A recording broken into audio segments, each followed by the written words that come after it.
todos.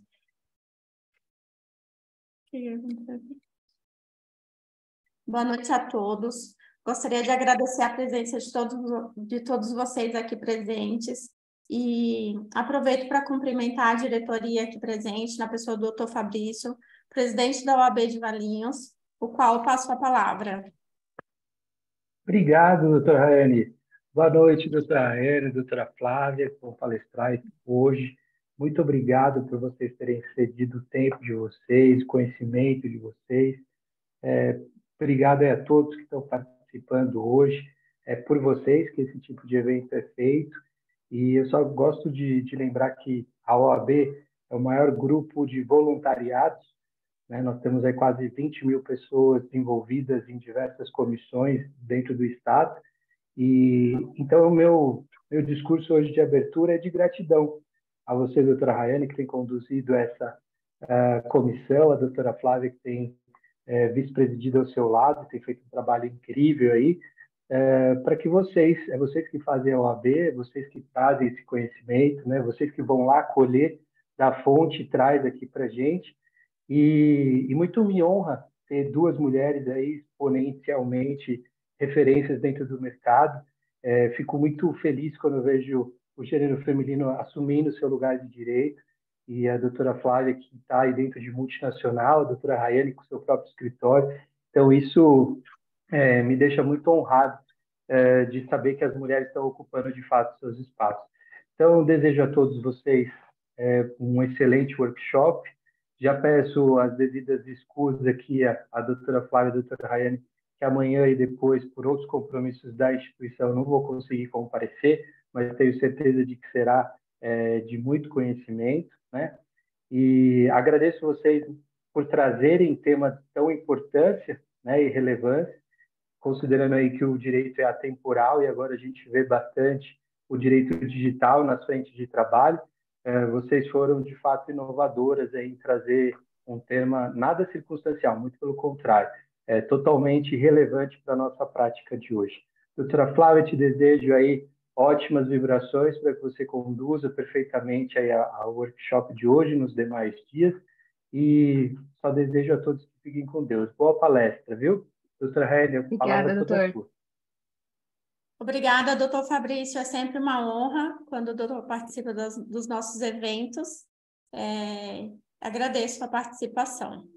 Bom, sem mais delongas, vamos apresentar agora a nossa palestra de hoje com o tema Risk Assessment e Suporte da Alta Administração. É um dos pilares do workshop de compliance. E quem vai apresentar é a doutora Flávia Zanella, que é advogada corporativa, tem MBA executivo em Direito e Business Law da FGV, especialista em processo civil pela PUC, São Paulo, em Direito Digital e Proteção de Dados pela ESA e está cursando especialização em Propriedade Intelectual, Direito do Entretenimento e Mídia e Moda na Escola de Advocacia. Tem formação em Compliance Office pela LEC. Trabalha há 13 anos em departamento jurídico de empresas multinacionais e atualmente é coordenadora jurídica comercial e de privacidade de dados para América do Sul na General Motors. E atualmente ela é minha vice-presidente aqui da Comissão de Privacidade de Dados e Compliance, o qual eu tenho a honra de dividir aqui essa função. Com você a palavra, doutora Flávia. Obrigada, doutora, obrigada. Bom, então vamos lá, pessoal. Primeiramente, boa noite a todos vocês. Sejam todos muitíssimo bem-vindos à nossa segunda aula do Workshop de Compliance. Antes da gente iniciar a nossa aula, eu vou fazer algumas recomendações para que vocês e todos nós aproveitemos essa aula da melhor maneira possível. Primeira delas, o nosso Zoom hoje ele está aberto, a nossa sala é aberta para todo mundo se manifestar a hora que quiser.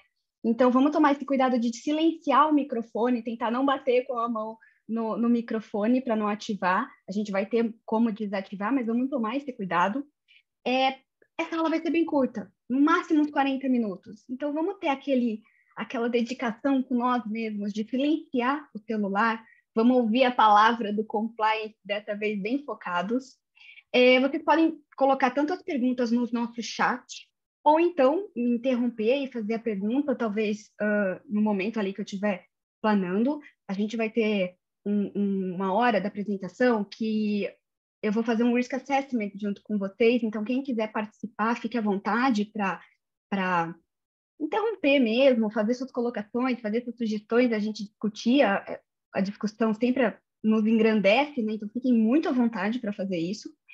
E no final desse workshop, como vocês já têm a agenda em mãos, vocês vão observar que na quinta-feira, dia 6, a gente vai conversar com a Paula Bichuet. A Paula, ela é Compliance Officer na Valeo, e a gente achou legal compartilhar com vocês essa possibilidade de fazer perguntas a ela. Então, quem quiser mandar uma pergunta, né, assistir a aula, ficou interessado de saber como é na prática de um Compliance Officer determinado assunto, ou se você já tem alguma curiosidade sobre isso, manda para a gente, só pode ser no chat, a pergunta para ela, mas indica, né? Essa pergunta é para Compliance Officer, de algum jeito a gente vai identificar, fazer a seleção das perguntas que dá para a gente responder, né, para ela, no caso, e a gente as fará na quinta-feira, tá bom?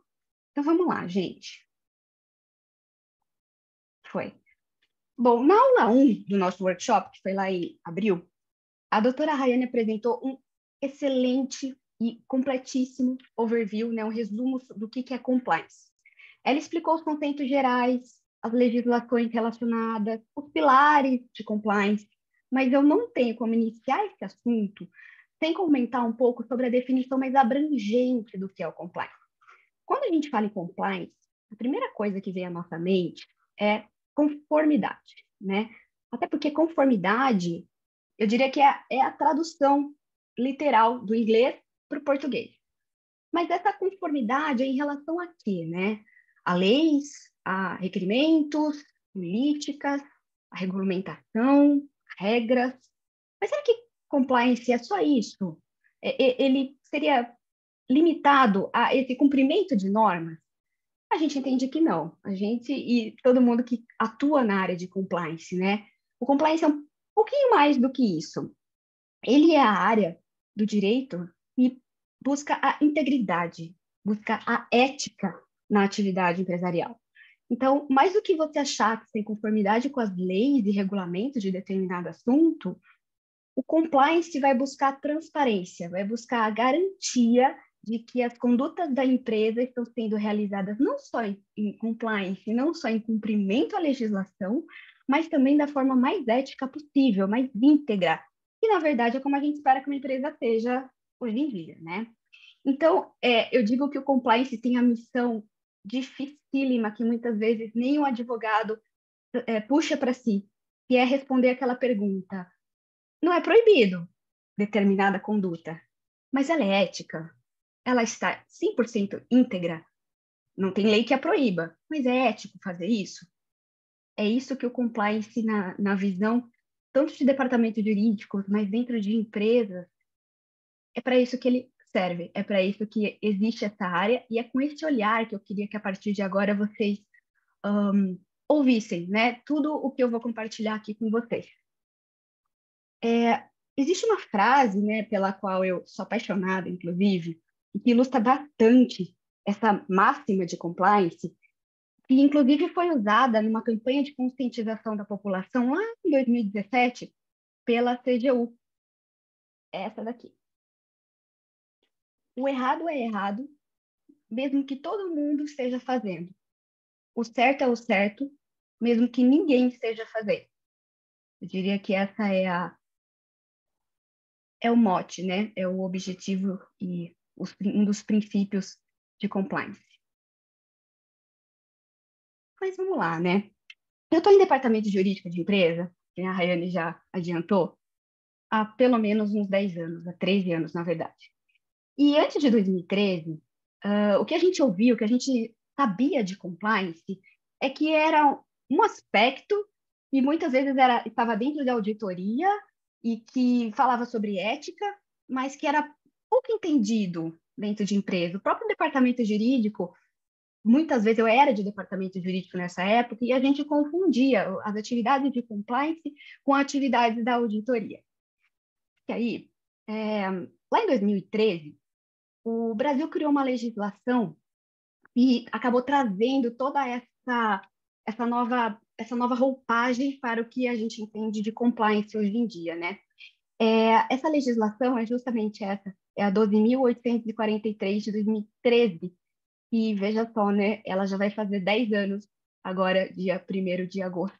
Então, acho que muito em breve, pensando aqui com vocês, a gente vai começar a ver inúmeros posts, inúmeros seminários e eventos sobre o assunto, mas nós aqui da OAB Valinhos já antecipamos as homenagens, né, Rayane? Veja só, eu não tinha nem reparado disso, a gente já antecipou as homenagens aqui na nossa comissão. E o que fala, né, gente, dessa lei? Ela não é comum do nosso dia a dia, né? A não ser quem, obviamente, trabalha nessa área, mas nem quem é de compliance acaba tendo que atuar muito com ela. Ela fala sobre o quê? Ela dispõe sobre a responsabilização, administrativa e civil de pessoas jurídicas, vamos começar a nos atentar pelos conceitos, né? Pela prática de atos contra a administração pública, nacional ou estrangeira, e da outras providências. Tá bom, Flávia, mas o que ela faz, né? Ela estabelece, então, que a responsabilidade por essas práticas, ela é objetiva, tanto civil quanto administrativa, da pessoa jurídica. Mas veja só, ela não isenta as pessoas físicas por trás dessas pessoas jurídicas, né? Porque os dirigentes ou administradores serão responsabilizados, mas naquela penalidade, naquela limitação do direito penal, né? Que é na medida dos atos ilícitos realizados, né, por sua culpa. Outra coisa que ela estipula, ela aplica-se a qualquer pessoa jurídica que tenha sede filial ou representação no Brasil. Bem genérica. Eu vou chamando a atenção de vocês. Outra coisa, ela estipula uma responsabilidade solidária entre as entidades do grupo econômico. Então, não é porque uma empresa é irmã da outra que só a irmã vai ser penalizada. Todo o grupo econômico pode responder por um ato ilícito de alguém do seu grupo. A responsabilidade nesta lei também é sucessória nas reorganizações societárias. Então, também aqui não cabe aquela reorganização muito praticada pelo pessoal, né, de direito corporativo. A lei alcança toda e qualquer reorganização societária que venha a ocorrer, possa vir a ocorrer. Outra coisa, e isso é muito importante, principalmente para as empresas e para os clientes de vocês que participam de licitação, porque a extensão dos atos lesivos contra a administração pública também é considerada dentro de processos de licitações, sejam contratos administrativos ou no próprio processo licitatório. E uma coisa que muito nos interessa aqui, já que nossa temática hoje é de compliance, né? Ela incentiva a implementação de programas de compliance. E mais, né? Acho que a gente conseguiu captar aqui que há nela uma aplicabilidade bem ampla. Não há empresa que consiga entrar em alguma exceção aqui. Aconteceu um ato ilícito, ela é aplicável. Mas, Flávia, que ato ilícito é esse, né? Que condutas seriam essas que essa lei reprime? O artigo 5º dela diz o seguinte: você, empresa, não pode fornecer para os entes públicos, prometer, oferecer ou dar direta ou indiretamente uma vantagem indevida a agente público ou terceira pessoa a ele vinculada. Ou seja, né, a familiar, conhecido, amigo, a ninguém. Você também não pode financiar, custear, patrocinar a prática de atos ilícitos. Você também não pode dificultar a investigação ou fiscalização de órgãos, entidades ou agentes públicos ou sequer intervir em sua atuação. Bem genérico também. Você também não pode, obviamente, fraudar licitações e contatos com o governo. E se por um acaso você for identificado, né, em alguma dessas condutas, quais são as penalidades que a lei traz para você, empresa? Artigos 6 e 19. Elas estão distribuídas em administrativa e judiciais. As administrativas, lá no artigo 6, diz o seguinte: a empresa tomará uma multa de 0,1% a 20% do seu faturamento bruto do último exercício. Dependendo do tamanho da sua empresa, isso é um valor que impacta severamente. Ou de 6 mil a 60 milhões, caso não seja possível utilizar esse critério do faturamento. E também apenas a medida administrativa, né, penalidade administrativa, uma publicação extraordinária da decisão condenatória às expensas da pessoa jurídica. Aí aqui, né, como advogada, a gente já pensa, dano à imagem já se foi, né? Já aconteceu e sabe-se lá Deus quando a gente consegue retomar isso. Não só administrativamente, que já é uma boa doída no bolso de uma empresa, há também as judiciais. Nas judiciais, o que a lei diz? Você, empresa, pode sofrer perda dos bens, direitos ou valores que representem vantagem ou proveito direto ou indiretamente obtidos na infração. Você é proibido de receber incentivos, subsídios, doações ou empréstimos públicos pelo prazo de 1 a 5 anos. De novo, a depender da natureza da empresa, isso inviabiliza a operação empresarial. Você pode ter a suspensão ou interdição parcial de suas atividades, a dissolução compulsória da pessoa jurídica e também a reparação integral do dano. Não é por acaso, né, gente, que o Paul McNulty, que é um ex-procurador-geral dos Estados Unidos, disse a seguinte frase, que é repetida inúmeras vezes por profissionais de compliance. Eu tenho certeza que talvez até vocês já tenham ouvido também. Se você acha que compliance é caro, imagine o não compliance. O Paul McNulty, ele hoje é um importante nome de compliance nos Estados Unidos, onde existe uma legislação que se chama FCPA, que nada mais é a lei sobre práticas de corrupção no exterior, né? Ela é considerada a legislação pioneira no combate da corrupção, entrou em vigor desde 1977. E não é por um acaso que no mundo de compliance existem muitas expressões em inglês. Não é porque advogado de compliance é metido, né? Mas porque como a legislação lá, ela é muito mais antiga, ela é muito mais testada nos tribunais do que a nossa, que tem só 10 anos, a gente importa muitos entendimentos, né? Muitas expressões. O próprio compliance não é uma expressão vinda da língua portuguesa, mas que traz uma ideia que acaba sendo aplicada e às vezes até melhor explicada aqui no Brasil.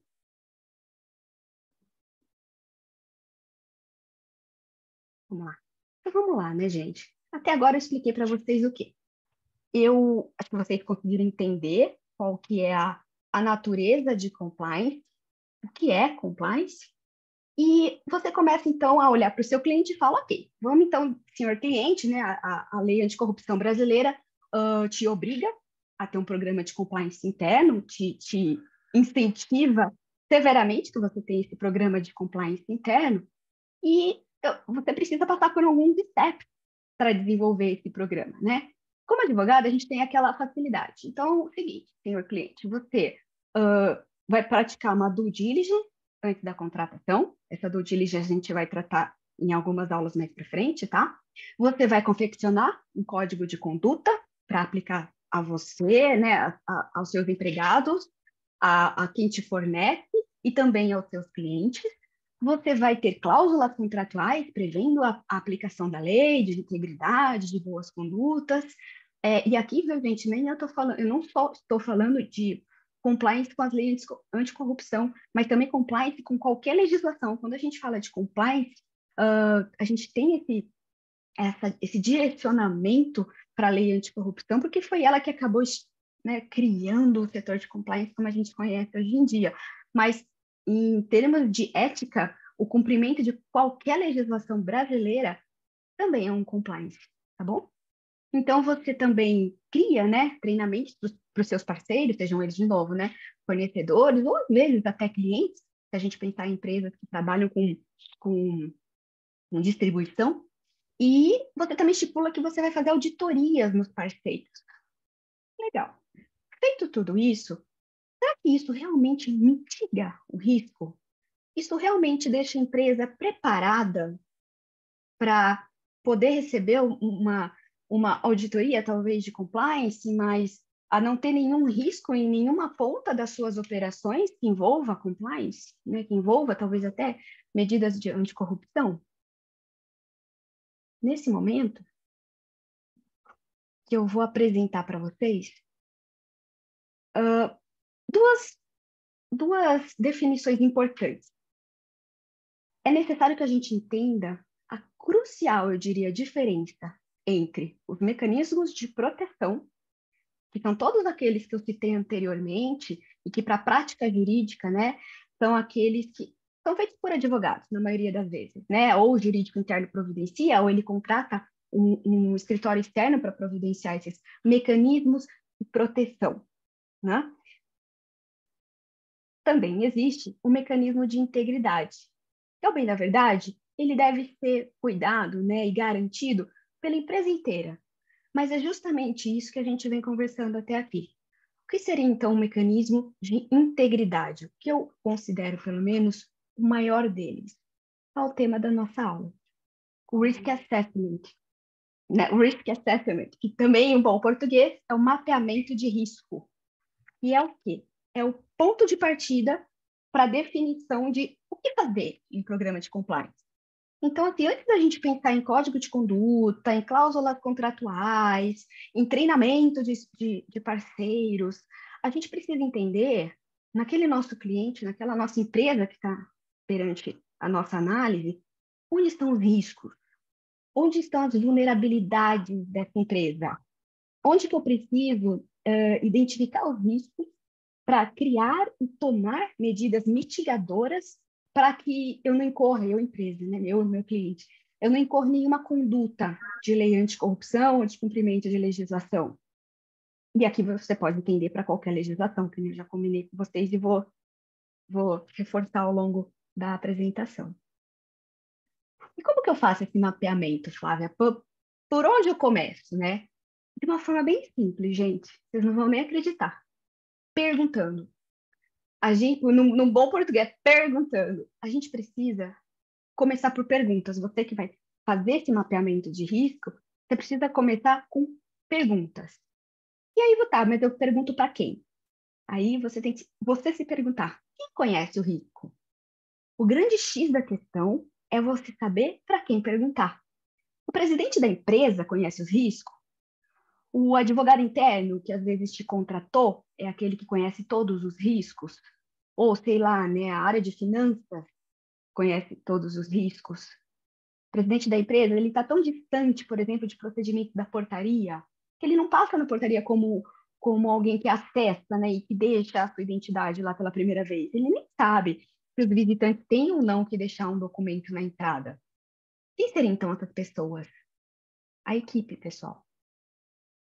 É a pessoa que está no dia a dia. É a pessoa que está exposta ao risco.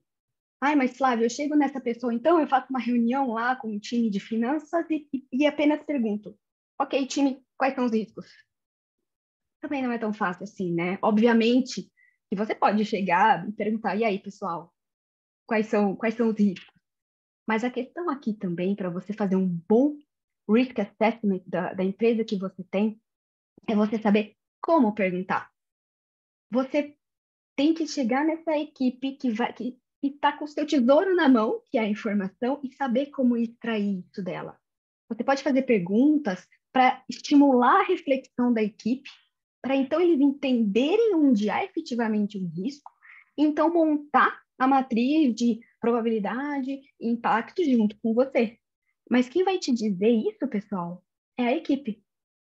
Por isso que muitas vezes eu, até como profissional da área, recomendo que antes de você fazer esse mapeamento de risco com as pessoas, é interessante fornecer a eles uma palestra simples, tão como essa que a gente está fazendo, com aspectos gerais, para eles entenderem onde haveria, o que é um conflito de interesse, onde haveria um conflito de interesse, o que é um assédio moral, onde existiria relações que podem levar a um assédio moral, e aí, dependendo também, isso é legal comentar, depende muito do setor da empresa onde você está fazendo esse risk assessment. Às vezes, existem algumas particularidades de setores que você precisa explicar, você como advogado precisa explicar para eles, olha, isso é vulnerável, entendam que por aqui pode acontecer um risco. E é dessa rotina deles que você vai extrair essas informações.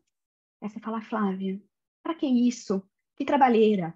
E aí eu digo para vocês, exatamente para a gente ser prático, para resolver logo o problema e ter um mapa da mina na sua mão, é que a gente mapeia o risco.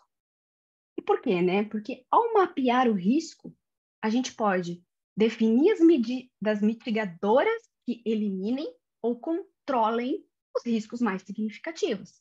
E a partir daí, a gente define quem será o responsável, né, que é bom, para executar essas medidas, e depois, em determinado prazo, que, né, no bom mapeamento de risco a gente também coloca esse prazo, e também o grau desse risco. Será que ele é um risco elevado? Será que ele é um risco médio? Será que ele é um risco baixo? Já respondendo a pergunta de vocês, né? Existe, Flávia, uma classificação, o que é risco alto, o que é risco baixo?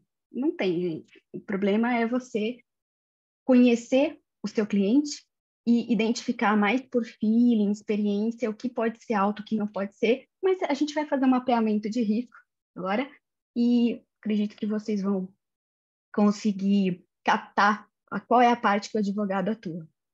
O que eu diria, né, gente? Eu espero ter convencido vocês que realizar um programa de compliance sem um risk assessment, sem mapeamento de risco, é como pilotar um carro sem saber se os freios estão funcionando.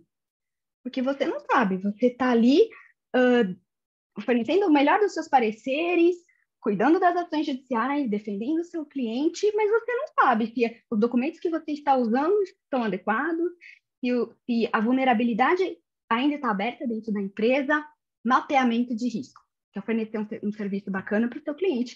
Vamos fazer um mapeamento de risco. Então, vamos lá. Vamos à obra. Vamos construir um mapeamento de risco de um escritório de advocacia, que é algo que todo mundo aqui, pelo menos uma vez na vida, acho que já lidou, né? Então, vamos lá, gente. Eu coloquei algumas sugestões e eu queria muito que alguém colaborasse comigo, me desse mais sugestões mesmo, seja no risco, seja na medida a ser adotada, tá? Então, a primeira dela. Estou lá com o escritório de advocacia, eu já penso assim, qual que é a primeira coisa que, numa linha de produção, né? Quem que está na primeira da linha de produção? É o meu advogado, são os meus funcionários. Qual que é o problema que eu enxergo, né, nessas pessoas? Eventualmente, a falta de conscientização dos novos funcionários de como a minha empresa, né, o meu escritório funciona. E como que eu, então, mitigo esse risco? Eu posso criar palestra de integração desses novos funcionários, eu posso fornecer a eles um material impresso ou digital, né, viva a tecnologia, paperless, eu posso fornecer treinamento específico sobre compliance. Quem é responsável? Resolvi trazer o Tício Melvin aqui para a área de compliance também. Gente, me perdoa, não consegui evitar. Responsável é o Tício. O prazo, aí a gente estabelece, né? Vamos ver a importância dessa medida e o que o Tício entende como adequado. E o grau de risco. É importante, tá, gente? Eu sou da opinião de que coisas óbvias precisam ser ditas. Então, quem que vai ser o responsável por isso? Alguém da área, alguém que tenha plena capacidade e conhecimento. Não adianta a gente querer também responsabilizar alguma área do cliente que não esteja envolvida, porque o resultado não vai ser bom e nem provavelmente cumprido dentro do prazo, tá? Eu considerei um grau de risco baixo, porque por se tratar, e aqui é importante, né? A gente começa a analisar o tipo de empresa. Por se tratar de um escritório de advocacia, com exceção do nosso staff, né, dos funcionários administrativos, a maioria dos advogados já sabe mais ou menos como funciona a lei, né? Então, eu não teria um risco tão grande de não ter esse treinamento de novos funcionários, mas, como uma empresa responsável que sou, vou fazer esse treinamento. Por isso que eu, Flávia, considerei esse grau de risco baixo. Vamos começar a complicar as coisas. Falta de conscientização dos riscos relativos a terceiros. Como assim, Flávia? E isso a gente vai ganhando com o tempo, né, gente? Com nossa experiência como advogados. Eu preciso pensar que esses meus funcionários vão ter relacionamentos fora do escritório em nome do meu escritório. E isso é uma vulnerabilidade. Principalmente porque um advogado lida bastante com agentes públicos, isso é uma vulnerabilidade, certo? O que eu preciso fazer, então, que eu julguei aqui, né? O que eu faria no meu escritório? Então, eu ia identificar quem são os terceiros e também pensando no meu escritório. Poderia ser um oficial de justiça, um escrevente, juiz, ou se eu trabalho só em órgãos administrativos, né? Os os agentes que trabalham em determinado órgão administrativo, prefeitura, enfim.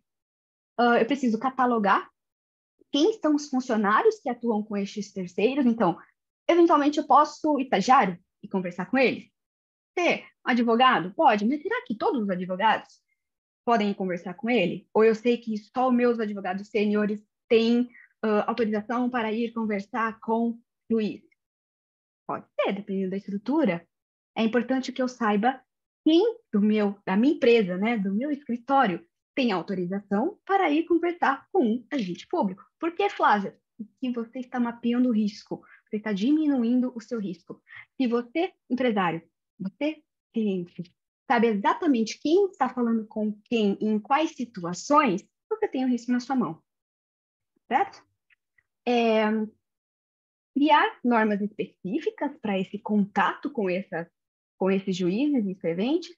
Eu vou dar um exemplo para vocês. Eventualmente, essa empresa cuida de processos de licitação de clientes. Seria adequado um advogado atender sozinho a uma reunião onde está discutindo um contrato, né? Algo que aconteceu pós assinatura de contrato? Ele atender sozinho? Sabe como seria interessante ir 2 advogados para uma reunião como essa? É um risco. É uma sugestão que a gente dá, tá?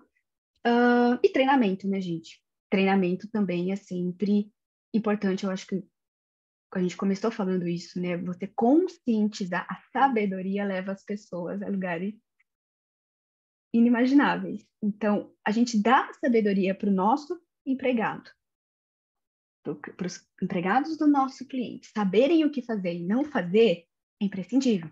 Até porque, como a gente está falando da lei anticorrupção, em dado momento, ela diz que os treinamentos, né, a disseminação do conhecimento não pode ser uma vez na vida da empresa. Ele tem que ser recorrente, para provar realmente que você é uma empresa responsável e está fomentando os aspectos de compliance na sua organização. Então, fica também mais uma dica aqui de dia a dia. Responsável, o Melvio, e o grau de risco eu coloquei alto. A maioria daqui é advogado e vocês vão entender por que o relacionamento com o governo como um todo, com agentes públicos, é sempre alto, certo? Outro ponto que também é bem interessante é processo de compra relacionado com fornecedor e relacionamento com fornecedores. Vamos concordar que eu acho que uma das áreas mais sensíveis dentro de um programa de compliance é sempre compra. Porque você sempre vai ter o fornecedor que está interessado em fornecer aquela pessoa que está comprando e que não necessariamente é o dono da empresa. Nesse sentido, o que é importante você fazer? Primeiro, criar, eu coloquei até assim, revisar o processo de compras. Mas você tem que ter um processo de compras, né? E como assim, Flávia? Você tem que criar um requisito. Você vai comprar coisas a partir de qual necessidade? De que forma? Você vai ter um documento específico que você vai ter que preencher? Ou você tem que conversar com determinada pessoa? Criar um processo de compras. É importante. Outro ponto que, assim, é fundamental, e muitas vezes eu já trabalhei em mais de uma empresa multinacional próxima de compliance, muitas vezes não dentro de compliance, mas próxima de compliance, e tenho muitos amigos de compliance. Então, eu garanto para vocês que esse requisito salva muitos processos de compra. Qual é ele? Estabelecer mais de um aprovador para determinada despesa, para determinada compra, a depender do valor. 2 pessoas aprovando é sempre mais difícil e propõe uma lisura na contratação melhor do que uma pessoa só. Beleza? Quem vai cuidar disso é o Alexandre, alguém do financeiro, e o grau de risco, por tudo isso que a gente já conversou, é alto. Alguém quer fazer alguma sugestão, alguma pergunta, fazer alguma reflexão aqui no nosso mapeamento de risco? Tomar uma água e aí a gente continua. Eu quero. Então vai, Davi. É Davi, né? A gente só pulou Tudo aqui. bem? Boa noite. Isso, sou eu, Davi. Boa noite. Boa noite. Eu queria trazer uma provocação, doutora. Dentro do que a senhora propôs agora, apresentou, em especial em relação a fiscais. como que lida com isso aí. Porque dentro da experiência aí é um assunto mais delicado. Tá, obrigado. Concordo, Davi. Eu vou te dar exemplos de que já vi empresas fazendo, tá? Por exemplo, nunca ter só uma pessoa para atender esse fiscal. Sempre duas pessoas da empresa. Aliás, vocês perceberam que eu nunca... É lógico que nem sempre a gente tem staff, a gente tem empregados para conseguir fazer isso. Mas esse fiscal ser atendido por mais de uma pessoa ajuda bastante a dificultar qualquer proposta que não deveria ser feita, tá, Davi? Isso é um ótimo exemplo para a gente adotar como mitigador de risco. Risco zero nesse tipo de interação, infelizmente, a gente nunca vai ter, né? Porque a ousadia do ser humano é incrível. Mas você dificultar, então, as duas pessoas, eventualmente, você ter um procedimento na própria portaria. Ah, é fiscalização? Então tá bom. Até o porteiro pode fazer isso, né? A portaria. Qual que é o seu nome? Você apresenta o seu registro profissional, né? Que todos eles, na verdade, deveriam apresentar. Fazer um registro de quando entrou e a área que ele está sendo encaminhado. Todos os registros demonstram lisura. Senhor fiscal, a gente não está interrompendo a tua atividade. A gente está fomentando, inclusive, a sua atividade, né?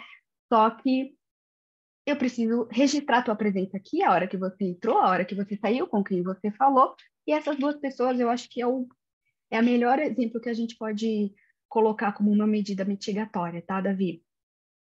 Mas o grau de risco é alto. Concordo com você. E assim, pessoal, não se assustem se vocês começarem a identificar muitas empresas que não têm um mapa de risco desenhado, tá? Que às vezes nunca pensam nisso. Isso não é essa coisa de empresa grande, tá? Todas as nossas empresas aqui já deveriam ter esse mapa de risco bem desenhado. Embora seja um fator bem claro de amadurecimento da atividade empresarial, né? Conforme as empresas vão se tornando mais maduras, você começa a observar a formação de uma auditoria, às vezes cria-se um jurídico interno, um compliance, que muitas vezes é confundindo com o jurídico, e às vezes é o próprio jurídico, mas enfim. Tudo que envolve, grande verdade, tudo que envolve prevenção é difícil para as empresas, ainda mais em períodos de mercado restritivo, aplicar um recurso, né? Aplicar recursos, fazer investimentos nisso, principalmente em uma área que é difícil a gente mensurar resultado, né? Assim, a gente torce para não acontecer, porque é quando o pior acontece que você mede a efetividade do mapeamento de risco, do próprio advogado interno ou externo, né? Enfim. Mas o que eu tenho visto por aí, que eu ando lendo, eu leio bastante, né, da adequação de compliance das empresas, é que essa busca por soluções de governança, né, por compliance, ela tem se acelerado, tá, aqui no Brasil. E essa gestão de risco começa a ganhar peso. A gente tem até auditorias, né? Auditorias não, consultorias que fornecem essa gestão de risco. E eu acho que as empresas elas já sabem, tá, que ela tem que dar conta do que ela é, das atividades que ela é, para sobreviver no ambiente de negócios aqui no Brasil. E, já que a gente está falando de investimento, estou entendendo que todo mundo entendeu como que faz o mapeamento de risco, tá, gente? Eu gosto de sugerir para você fazer um mapeamento de risco na sua vida. Aí, na sua casa, você começa a colocar onde que eu tenho risco de descumprir legislação, de acontecer alguma coisa de compliance, porque é nesse treino, que a gente chama de bobo até, né? Que a gente começa a pegar a manha, né? A habilidade de fazer um mapeamento de risco, tá bom? Então, Flávia, já que a gente Flávia, tá... Oi? Emília, a Andressa tá com a mão levantada, Oi, acho que você Emília. não consegue ver. Ai, perdão, gente, eu não enxergo. Pode Andressa. falar. Obrigada, Emília. Obrigada, Emília. Eu estava esperando você terminar de falar para não te atrapalhar, Flávia. Um Obrigada, pouco André. nessa linha do que você falou sobre o mapeamento de risco e sobre a adesão das empresas em ter essa política do mapeamento e adotar medidas para isso. Eu recentemente entrei no jurídico de empresa e eu sinto que, às vezes, os setores das empresas elas têm uma dificuldade em dar atenção para o que realmente precisa na parte do compliance. Então, elas entendem que o jurídico está colocando empecilhos ao invés de querer ajudar e colocar, assim, vamos dizer, normas ou regras para ajudar a melhorar. Como que a gente consegue ter um discurso mais maleável para trazer essas áreas para cumprir um mapeamento de risco? Tá.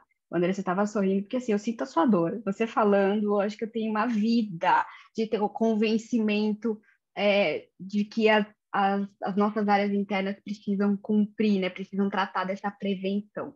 E aí eu vou te dar já a primeira dica que eu uso a vida inteira, que é aquela frase do Paul. Se você acha que compliance é caro, imagine o não compliance. Então eu faço bem o aspecto terrorista. Eu começo pelo worst, eu adoro falar isso. Pior cenário, tá? Você não faz, deixa eu pensar em um exemplo aqui. Uma demonstração financeira. E aí, no final de ano, chega um fiscal, e essa demonstração financeira que você teria demorado um dia para fazer, torna uma auditoria na empresa inteira. Será que vale a pena isso? E pior, hein? Eu, jurídico, eu não tenho como defender, porque a lei é clara, a lei não tem exceção. E aí a gente vê, né, se a lei não tem exceção ou não. Mas o não compliance é pior do que o compliance. Então, o compliance está, o jurídico é burocrático, o jurídico não tem mais nada que fazer, o jurídico é só chatter, roadblock, é mão na roda. Você, enquanto advogado interno, tem que mostrar o que é o não compliance, qual é o risco concretizado.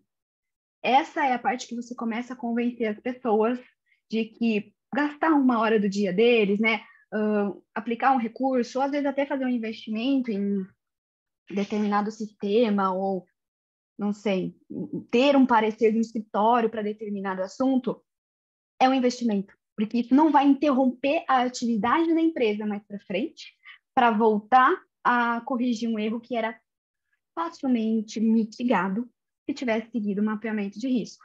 Não é fácil, tá, Andressa? Não tem receita de bolo, porque eu sei que tem clientes que você pode falar, você vai ser presa, e aí ele fala, você vai me tirar da cadeia. Só que, na maioria das vezes, funciona, tá? Tamo junto. Eu sei como é que é.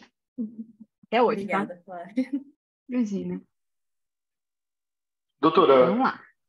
doutora, Vamos. é o Davi novamente, desculpa. Eu só Imagina, queria Davi, fazer estamos aqui para uma. conversar. Eu não sei nem se eu estou aparecendo na câmera, espero que não.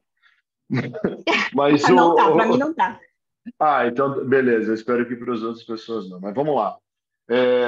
Só pegando o gancho aí da doutora, tá? Da implantação ou não de sistema de compliance, das contas que eu já participei em termos de gerenciamento de risco e implantação de sistema de governança, o mais interessante argumento que eu consegui é a responsabilização, tá? Porque a ausência de compliance, você está num limbo, você está num mar morto, ninguém assinou nada, ninguém se compromete com nada. A partir do momento que existe um regulamento ou uma regulação genérica de condutas dentro da empresa, você consegue é lógico, né? O ser humano é capaz de tudo.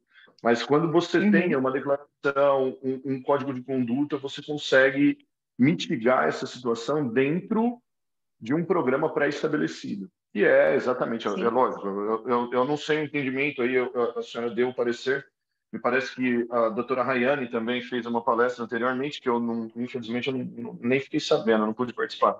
Mas, dentro desses critérios, esse foi o meu melhor argumento, tá? Não sei se serve aí para complementar. Totalmente, Davi. Ajuda, né? Com certeza. O código de conduta, gente, assim, ele é inexcusável, né? Eu não sabia. O Exatamente. código de conduta estava aí. E é por isso que o treinamento é tão importante, né? Amanhã a Rayane vai falar sobre isso, a doutora vai falar sobre isso também. E eu acho que eu já falei em algum momento dessa palestra, pessoal, treinamento em compliance frequente, tornar uma cultura, um hábito é essencial. E para a nossa atividade como advogado e para a empresa também, né, gente? Porque no momento que a casa cai, é pelo código de conduta que muitas empresas conseguem se segurar e provar que, na verdade, a má-fé foi de outra pessoa, não foi da empresa, né, da organização, da pessoa jurídica, dos administradores, foi de algum empregado que... A má-fé, né, gente? A má-fé a gente não tem como controlar. Obrigada, Davi, por sua colaboração, é isso mesmo, eu concordo com você. Totalmente.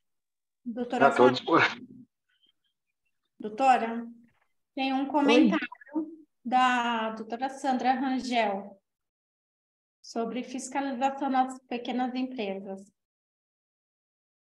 Tem acesso aí? Achei.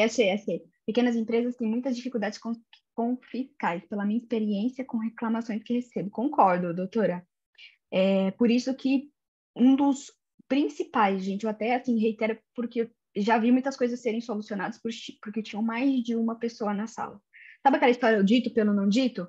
O fiscal me falou, mas o fiscal não falou bem assim, né? A situação não era bem essa. É a testemunha, né, gente? A tal da testemunha, do testemunha no final do contrato. Por isso que eu sempre oriento meus clientes, não só de hoje, assim, da minha carreira mesmo. Toda vez que você tiver a interação com o órgão público, leve mais de uma pessoa para ter essa testemunha em favor da empresa, caso isso aconteça, tá? Legal, doutora, isso é verdade. Acho que não tem mais ninguém, a gente passei correndo, eu não vi. E, bom, esse assunto é bom, né, gente? É uma dificuldade para todo mundo, acho que vocês puderam perceber, né? Não é um ou outro e não é pouca coisa, mas é um assunto que dá pano para manga. Falando de investimento, vamos falar agora do nosso último assunto de hoje, né? Que a nossa semana está só começando, que é justamente o apoio da alta administração, ou o Tony at the top, que é muito do que o Davi nos trouxe. É o apoio da administração, né, gente? Eu diria que esse apoio ele é primordial para um bom programa de compliance. Os principais executivos da empresa devem estar altamente comprometidos com o nosso programa de compliance. Eles devem ser líderes em compliance. Até porque, né, gente, se alguma coisa acontecer, eles também estão ali figurando no polo passivo das ações. Então, eles têm sim que ter esse comprometimento com as questões de compliance dentro de uma empresa, né? Como consigo isso deles, Flávia? Como que você diz que é o apoio da alta administração? Eles têm, quando eu chamo de C-levels, tá, gente, são as pessoas que são a última liderança em determinada área, os mais elevados cargos de determinadas áreas. O que eles têm que fazer para apoiar o programa de compliance e para mostrar para a empresa que eles apoiam esse programa? Eles têm que participar, né? Às vezes até dar treinamento, que é o que a gente estava conversando anteriormente, mas participar desses treinamentos junto com os empregados. Fazer comunicações sobre eventuais, né, parcelas do código de conduta ou do programa de compliance em si e engajar nessa cultura, nessa comunicação, nos treinamentos, mostrar que eles são pessoas que levam o programa de compliance a sério. E aí eu coloquei aqui a figura do Compliance Officer. Lembrando que na sexta-feira a gente vai conversar com a Paula, que é Compliance Officer, e dela a gente vai conseguir conversar bastante sobre esse apoio da alta administração, que é o Compliance Officer dentro da empresa, né, gente? Assim, qual seria a importância dele? Por que eu coloquei ele junto aqui na parte de apoio da alta administração? Uma empresa que está preocupada com questões de compliance enxerga o Compliance Officer como alguém, e aí, Andressa, incluindo um pouco do teu raciocínio aqui, alguém que vai ajudar a empresa a atingir os objetivos dela da forma mais segura, ética, íntegra possível. A empresa que quer faturar, que quer entregar resultados, que quer engajar seus funcionários, ela não quer perder tempo resolvendo questões que poderiam não que poderiam não acontecer. Então, o Compliance Officer tem que estar junto da alta liderança para auxiliar na tomada de decisão, para fornecer uma consultoria em dados projetos. Eu coloco que ele tem que ser independente, até por isso que eu hablo da independência aqui, tá, gente? Espero que vocês nunca mais esqueçam disso. Compliance Officer tem que ser independente. Ele não pode ter preso, sabe, assim, ter medo de colocar a tua opinião, porque o diretor de finanças pode não ir mais, pode sofrer uma retaliação do diretor de finanças ou o diretor de marketing, enfim. Esse Compliance Officer, para ele ter total liberdade para exercer as suas funções, muitas vezes, ou recomendado, na verdade, é que ele reporte para a liderança máxima da empresa. Uma das perguntas que eu vou fazer para a Paula é isso: para que você reporta? Para a gente entender como é uma estrutura, para ela saber que o meu chefe é o presidente. Então, tudo bem eu ir contra o diretor de finanças, tudo bem eu ir contra o diretor de marketing ou o diretor de suprimentos, porque eu reporto quem eu devo é para o nome máximo da empresa, tá? Vamos pensar sempre nisso de compliance officer. E quando a gente fala de cultura de compliance, que é algo também que a gente tem falado um pouquinho ao longo da apresentação, é o sonho de todo compliance officer, que é tornar a empresa uma empresa que tenha hábitos de compliance. Nossa, Flávia, mas como que eu faço isso? Aí é divulgar o material do advogado. É divulgar todo o material que existe sobre o programa de compliance. Então, código de conduta, que aí é o que o Davi nos trouxe, né? Uma vez que ele está bem divulgado, todo mundo sabe que ele existe, que todo mundo fez treinamento, que na dúvida sabe aonde consultar. Ele é parte da cultura e ele tem que ser relembrado, gente, de tempos em tempos. Há empresas que fazem essa rememoração semanalmente, outras mensalmente, por aí vai. E também das políticas. A depender do tamanho da empresa, é interessante que política de relacionamento, política de utilização de mídia social, política de atendimento a agentes de governo, tudo isso é interessante. Treinamento periódico, que a gente já comentou, que demonstrando, que é mais importante, que também é parte da pergunta da Andressa, a gente tem que demonstrar os benefícios da existência dessa política e, principalmente, os malefícios da sua ausência, né? E fazer um monitoramento eficaz de todo esse programa, né? Esses mecanismos de proteção que a gente tem, na eventualidade, e triste, tá, gente, de acontecer algum não compliance com as nossas políticas, executar uma punição exemplar, que infelizmente a punição exemplar ainda é uma das coisas que impactam bastante os empregados. Bom, meu povo, hoje eu trouxe para vocês informações a respeito da Lei Anticorrupção 13.846 de 2013. Eu expliquei sobre os mecanismos de proteção e os mecanismos de integridade. Eu apresentei o Risk Assessment e eu espero que eu tenha convencido a todos a importância dele. Falamos um pouquinho da importância do apoio da alta administração e o que eu achei mais legal que vocês foram concluindo ao longo da apresentação, por que é importante esse apoio. E também falamos um pouquinho do programa de compliance.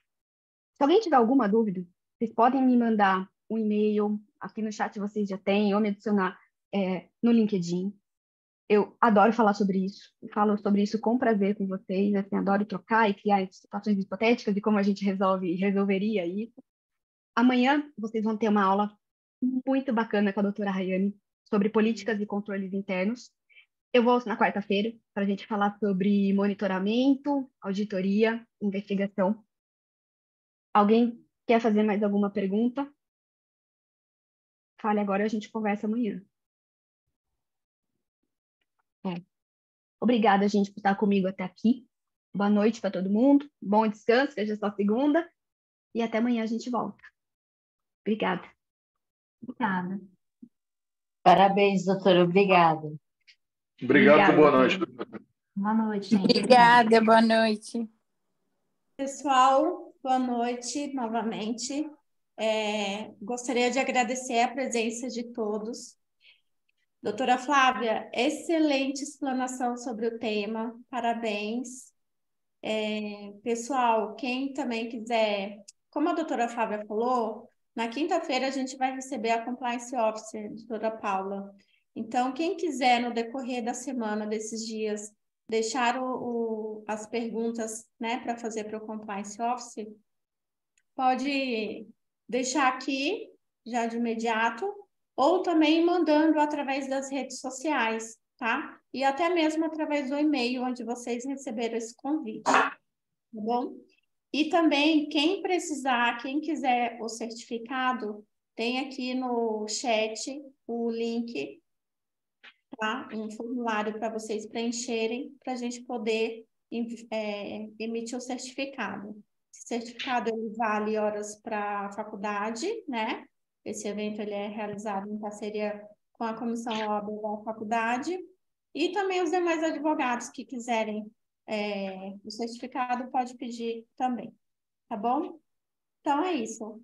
Também fica aqui o meu boa noite. Obrigada a todos e até Boa amanhã. noite. Parabéns, viu, doutora Flávia? Foi uma ótima explanação. Parabéns, doutora Rayane.